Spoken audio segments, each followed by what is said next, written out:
नमस्कार मित्रांनो, जय श्री कृष्णा. 6 जुलै 2025 एक गुड दिवस. एकादशीच्या दिवशी फक्त त्या झाडाला स्पर्श करा आणि तुमचं नशीबच बदलेल. एक असा दिवस जेव्हा स्वर्गाचे दरवाजे उघडतात, जेव्हा पृथ्वीवर एक अदृश्य शक्ती उतरते, जेव्हा फक्त एका झाडाचा स्पर्श तुमच्या आयुष्यातील सर्व दुःख, पाप आणि संकट नाहीसे करू शकतो. हो, हा दिवस म्हणजे 6 जुलै 2025 शयनीय एकादशी. पण प्रश्न हा आहे, कोणतं झाड? हे झाड सामान्य नाही. हे झाड हजारो वर्षापासून गूढ शक्तीचं आश्रयस्थान मानलं गेलं आहे. शास्त्र, पुराण, आयुर्वेद सगळीकडे याची महिमा गायलेली आहे. त्याचे संकेत. याच्या फळाला अमृत म्हणतात. विष्णू, लक्ष्मी आणि देवी सरस्वती यांचा यावर विशेष कृपाविशेष असतो आणि या झाडाखाली ध्यान केल्यास त्या व्यक्तीला मोक्ष प्राप्त होतो असं म्हटलं गेलं आहे. तुम्ही त्या झाडाला ओळखलं का? तर चला आपण पाहूया की ते झाड कोणतं आहे. त्या अगोदर पुढील माहिती पाहण्या अगोदर तुम्ही या चॅनलवर नवीन असाल तर या चॅनलला लाईक करा, जास्तीत जास्त शेअर करा आणि सबस्क्राईब देखील करा. माता लक्ष्मी तुमच्या सर्व इच्छा पूर्ण करेल व तुमच्या जीवनातील सर्व संकटे, कष्ट दूर होऊन जावे अशीच मी देवासमोर प्रार्थना करते. तर ते झाड कोणते? त्याचं उत्तर आहे आवळ्याचं झाड.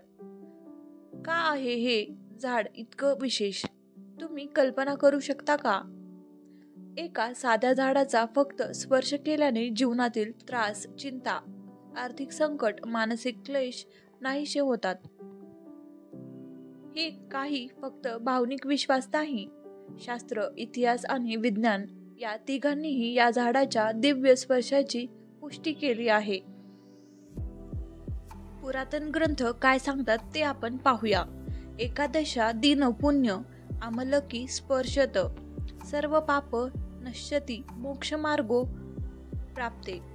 पद्यपुराणानुसार याचा अर्थ असा होतो की एकादशीच्या दिवशी आवळ्याच्या झाडाचा स्पर्श केल्याने सर्व पाप नष्ट होतात आणि मोक्ष प्राप्ती होते. पण हे एवढंच नाही. शास्त्रातील रहस्य. या दिवशी विष्णू भगवान योगनिद्रेत जातात आणि आपली ऊर्जा विशिष्ट झाडांमध्ये समाविष्ट करतात. त्यापैकी आवळा झाड हे प्रथम स्थानी आहे. म्हणूनच एकादशीच्या दिवशी या झाडाशी संपर्क म्हणजे स्वतः श्री विष्णूशी संपर्क असा होतो. एक पुरातन कथा आपण आता येथे पाहूया. एका स्पर्शाने सारा जीवन बदलतं. एके वेळेस धर्मदास नावाचा गरीब माणूस एकादशीच्या रात्री एका झाडाखाली बसून ध्यान करत होता. तो थकलेला, हताश आणि दारिद्र्य होता. त्याने झाडाच्या मुळाशी पाणी घातलं आणि डोळे मिटले. आणि काय आश्चर्य, त्याच स्वप्नात श्री विष्णू प्रकट झाले.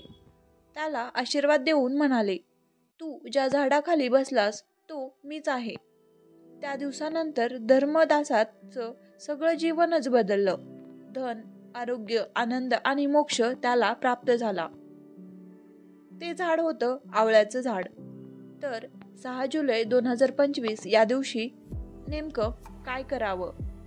गुप्त पूजाविधी. पहाटे स्नान करा. पांढऱ्या किंवा पिवळ्या रंगाचं वस्त्र परिधान करा.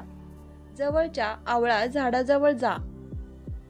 त्याच्या फांद्यांना हलकं स्पर्श करा. डोळे मिटा आणि जप करा. तो जप म्हणजे ओम श्री विष्णुवे नमः, ओम श्री विष्णुवे नमः. हा जप 108 वेळेस म्हणा. झाडाजवळ थोडा वेळ शांत बसा. तुम्हाला जाणवेल की हृदयात एक अनामिक शांती उतरते आहे. तर यावर विज्ञान काय म्हणतं ते पाहूया. आवळा झाडाचे अँटीऑक्सिडंट गुण व्हिटॅमिन सी चे अत्यंत समृद्ध स्रोत असतात. झाडाच्या छायेत बसल्याने ऑक्सिजन मिळतो, मन शांत होते, डिप्रेशन कमी होते. एकादशी दिवशी आवळा झाडाचा स्पर्श. याचे फायदे काय आहेत? तर परिणाम तपशील, मानसिक शांती, चिंता, भीती, नैराग्य दूर होतं. आर्थिक समृद्धी, लक्ष्मी कृपेचा योग, वैवाहिक सौख्य, घरात प्रेम आणि सामसज्ज, आध्यात्मिक जागृती, ध्यान व साधनेत यश, पापांचा नाश, पितृदोष, कालसंपर्क दोष आणि कमी होतो. या चुका टाळाव्या.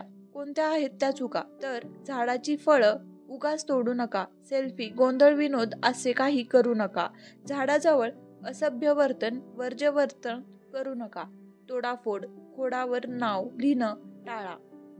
6 जुलै 2025 पुण्याचा दिवस आहे. तिथी शुक्ल पक्ष एकादशी. एकादशी हा दिव्य दिन आहे.